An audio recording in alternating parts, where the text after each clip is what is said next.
ಗೀತಾ ಮಹಾತ್ಮೆ. ಭಗವದ್ಗೀತೆಯಲ್ಲಿ ಅರ್ಜುನನ ಮೊದಲ ಮಾತು 1ನೇ ಅಧ್ಯಾಯದ 21ನೇ ಶ್ಲೋಕದಲ್ಲಿ. ಅರ್ಜುನ ಉವಾಚ ಸೇನಯೋರುಭಯೋರ್ಮಧ್ಯೆ ರಥಂ ಸ್ಥಾಪಯಮೇಚ್ಯುತ. ಮತ್ತು ಕೊನೆಯ ಮಾತು 18ನೇ ಅಧ್ಯಾಯದ 73ನೇ ಶ್ಲೋಕದಲ್ಲಿ.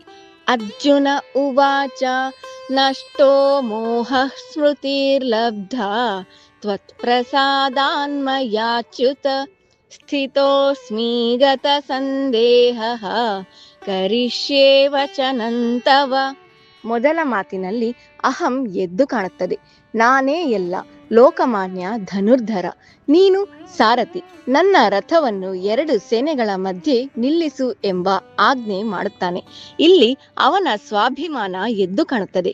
ಶ್ರೀಕೃಷ್ಣನು ಕೂಡಲೇ ಅರ್ಜುನನ ಮನೋವ್ಯಾಧಿಯನ್ನು ಗ್ರಹಿಸಿ ಅದಕ್ಕೆ ತಕ್ಕುದಾದ ಔಷಧಿಯನ್ನು ಅರೆಯುತ್ತಾನೆ.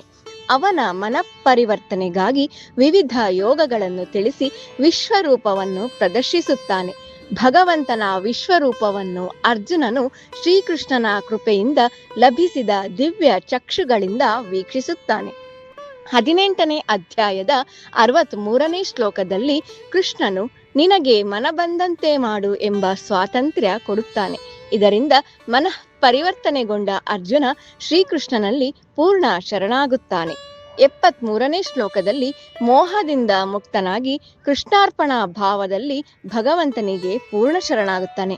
ಇದರಿಂದ ನಾವು ಕಲಿಯಬೇಕಾದ ಪಾಠವೇನೆಂದರೆ ಭಗವತ್ ಸಮರ್ಪಣಾ ಭಾವದಿಂದ ಕರ್ಮಗಳನ್ನು ಮಾಡಬೇಕು ಮತ್ತು ಫಲವನ್ನು ಶ್ರೀಕೃಷ್ಣನಿಗೆ ಅರ್ಪಿಸಿ ಪ್ರಸಾದ ರೂಪದಲ್ಲಿ ಸ್ವೀಕರಿಸಬೇಕು. ಹರಿ ಓಂ.